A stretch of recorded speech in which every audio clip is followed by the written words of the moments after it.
So today I'm going to show you how to take your virtual consultation calls from looking and sounding like this to this. I know, super corny, but everybody be doing that and I just really wanted to try it. So let's get into it.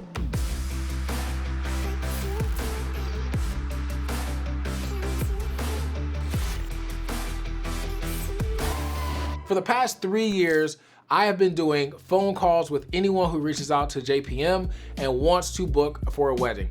And not to say that it was bad, I was still very successful and I'm still able to hold a really good conversation over the phone, but there's something about doing a virtual call that really sets the tone and leaves a very good lasting impression. One of my favorite things about doing virtual consultation calls is that you and the client both are putting in a lot of effort and commitment to hopping on this call. With phone calls, you're able to kind of get away with a lot of things. You don't have to brush your teeth and wash your face and look presentable in any type of way. But with virtual calls, all of that is the exact opposite.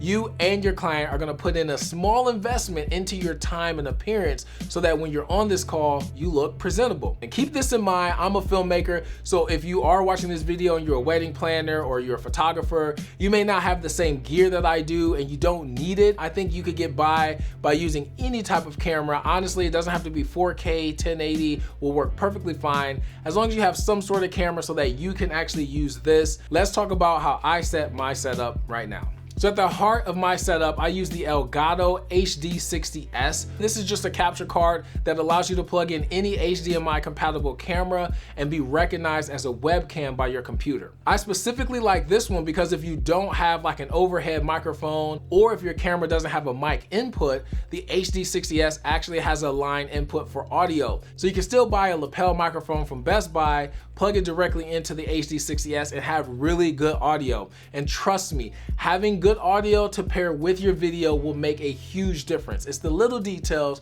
that really help you stand out. I currently use the Blackmagic Pocket Cinema Camera 6K Pro. I hate saying that long name, but I use that plugged directly into the HD60S, and that's how we're getting this image here. For my key light, I use the Godox SL60W, which still to me is one of my favorite key lights. These lights, especially if you're on a budget, are only about $130. You can pick them up from Amazon, B&H, Adorama. With this light, I use the Aperture 38-inch deep parabolic softbox. I also use the grid that's included with it, mainly just so I can control the light and keep it directly on me without too much spill on my background. The whole point of that is so that my blue and red lights or whatever color I decide to throw up back there really stands out and adds some nice 3D dimension to my image.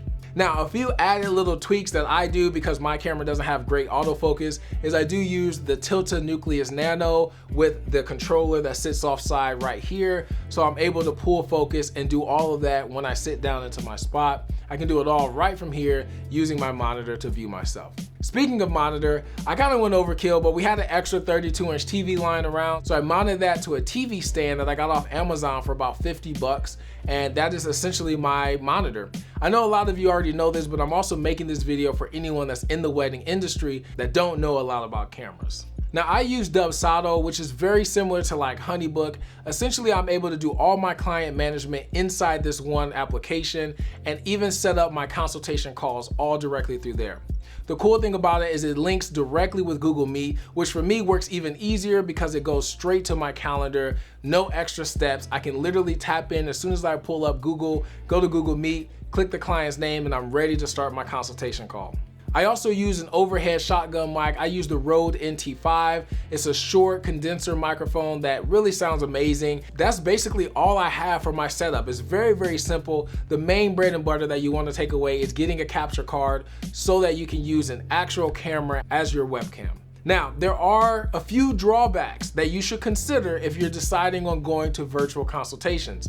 And I wouldn't really say it's a drawback. It's more of a, you want to prepare better. With phone calls, you can typically roll right out of bed, hop on the call, have your energy, and end the call. With virtual consultation calls though, on the other hand, you've got to do a little bit more. For me, that looks like making sure my head is shaved, throwing a little bit of lotion on, making sure nothing's in my teeth, combing out the beard, all of these little things just to make myself more presentable. On my consultation calls, the biggest thing that I try to sell to my clients is the experience that they're gonna have. And it all starts from this consultation call. So if my energy levels aren't the same, if I'm, dragging through it and I'm barely making my way through it, they're gonna pick up on that and they're gonna see it because they are literally seeing you. They're gonna notice your body language and your posture and your tone. So one of the biggest things that I can give you is make sure you are ready for this call. Trust me when I say that your clients will definitely remember when they hopped on a call with you and then Smo Joe over here just uses his iPhone. A lot of clients in the wedding industry are price shopping. So you're not gonna be the first or maybe the last person that they speak to, but you want to be remembered. And this right here, creating this experience, is how you do that. They're doing or that too, yeah, like all that stuff, because like sometimes you don't really put that in the film. You don't want grandma or grandpa to see it. I hope you guys found this video interesting and entertaining. And if you did, I'd love it if you left a thumbs up and subscribed, and I will see y'all in the next one. I'm done saying peace because everybody does it now. So I'm just gonna end it with like this. That's it.